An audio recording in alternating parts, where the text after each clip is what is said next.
Tiger smiled at Charlotte, indicating that she didn't need to worry too much.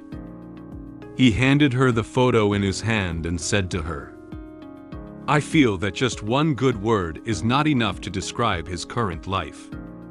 Charlotte lowered her head and noticed the photo. She reached out her hand and picked up Tiger's photo. "This guy is living better and better."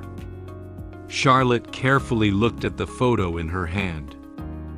This photo is a family portrait taken by Leon and Roswitha together at Sky City to ensure Noah's smooth enrollment. In the photo, Leon and Roswitha are wearing very formal dresses and looking ahead with smiles. Noah and Muin stood in front of them wearing dresses that matched their colors. They put on cute poses and looked ahead. This family photo looks very harmonious. Charlotte looked at the photo and revealed a gentle smile. Knowing that Leon is safe and sound now, she can rest assured. She turned her head and noticed that Tiger was walking towards the side of the cave. She seems to already know what he wants to do next. She asked him, "Have you also made up your mind?" Tiger walked up to the stone wall and gently stroked a sword placed on it.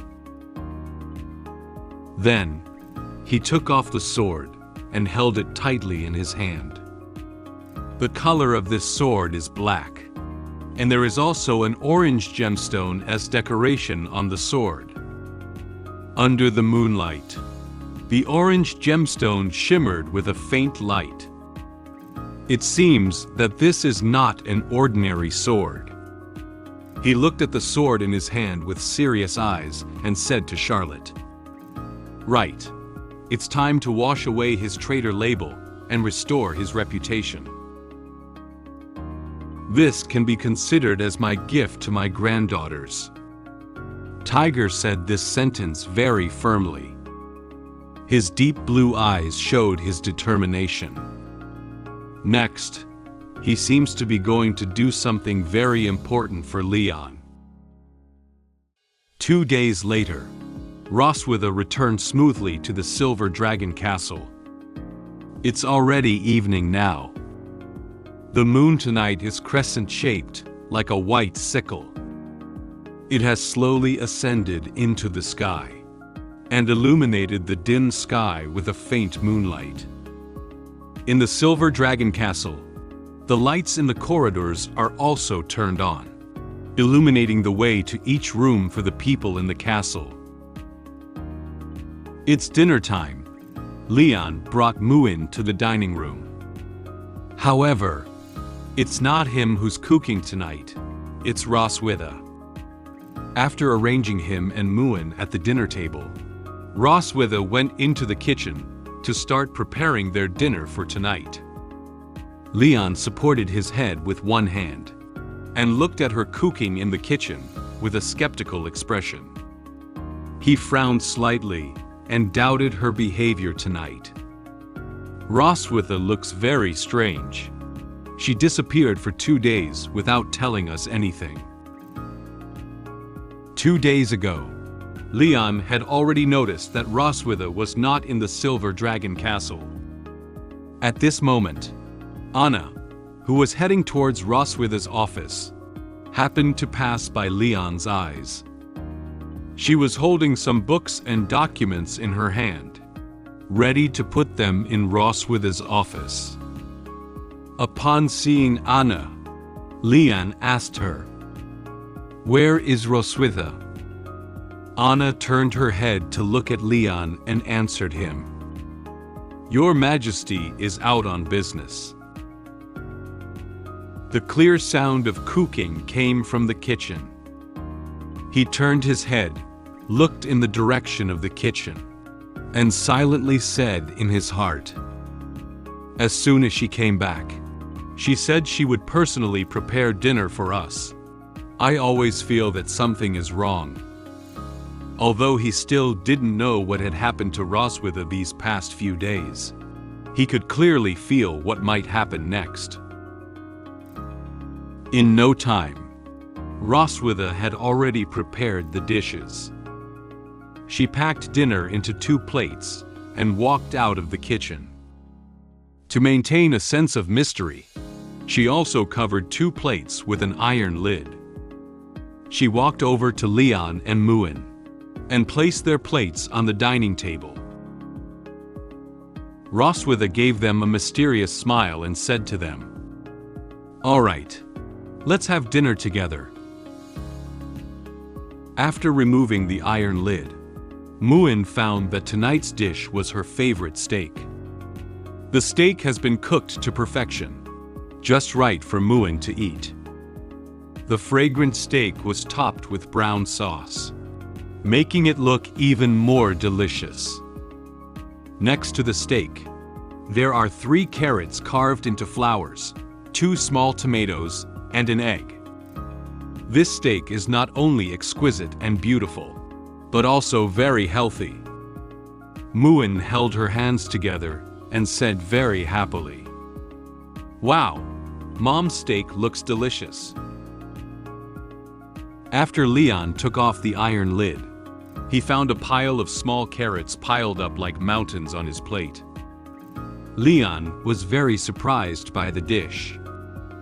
He didn't understand why Roswitha would suddenly prepare so many carrots for him.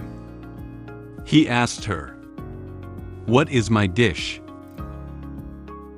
Roswitha did not avoid Leon's question either. She smiled and answered him, "Vegetable salad." Leon was very dissatisfied with Roswitha's answer. After all, he didn't see any other vegetables on his plate except for carrots. He pointed to the carrots on his plate and looked at Roswitha, angrily saying, "There are only carrots here." Roswitha didn't react much to Leon's words. She reached out her finger and shook it, then calmly said to him, "Let me correct it. It's carrot vegetable salad." Seeing that Leon seemed to have a strong aversion to carrots, Muin was curious. She chewed the steak and looked at him with a puzzled expression. She asked him, "Dad, don't you like carrots?" Upon hearing Muin's words, Leon felt a bit embarrassed. He doesn't seem to want to admit in front of Muin that he hates carrots. He stuttered, Carrots are a bit." Roswitha crossed her hands to her chest and gently shook her head, feeling disappointed with Leon's behavior. She continued to speak to him. "What do you usually tell Muin? You said you should have a balanced diet and not be picky about food. Why don't you want to eat these when it's your turn?" Muin thinks what Roswitha said makes sense. "Yeah, Dad, you always look dizzy, so you can't be picky about food." Leon looked at Roswitha with angry eyes, but couldn't think of any suitable words to refute her words for a moment. He forcefully speared a carrot with his fork and said to her, I'm eating! Seeing Leon's reaction, Roswitha gave a mischievous smile, as if she thought her plan had succeeded. Leon stared at Roswitha while silently gnawing on his most hated carrot with his resentment. He silently cursed in his heart. The she-dragon is intentional. Could she possibly have found out my weakness from somewhere? At this moment, Roswitha seemed to remember something. She showed a joyful expression and said to Leon, "Oh, by the way, I'll sleep in your room tonight." Upon hearing Roswitha's words, Leon couldn't help but spit out the carrot from his mouth. She was very surprised by his words. Even if she didn't go into detail, he could guess what she wanted to do to him tonight. He could imagine that tonight would be a sleepless night. After dinner, Roswitha returned to her room, took a shower, and changed into a new set of pajamas. After walking to Leon's room door, she gently knocked on the door. Then, she opened the door and walked in. Roswitha put on a black nightgown. This nightgown is made of black silk material, so it is very breathable and lightweight. It vaguely outlines the slender figure of Roswitha. Her snow-white skin stood out sharply against the black nightgown.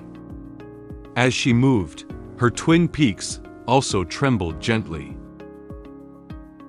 Noticing that Roswitha had walked into the room, Leon opened his eyes and looked at her, pretending to be calm as he spoke to her. "You're here." Actually, Leon was so nervous that he was holding his book upside down. Roswitha finds Leon's current reaction very interesting. She walked calmly towards his bed and asked him, "What? Are you looking forward to it?" Leon put the book down emotionally and retorted, "No." Roswitha sat on Leon's bed and patted the bed with her hand. She spoke softly to him. "Come on,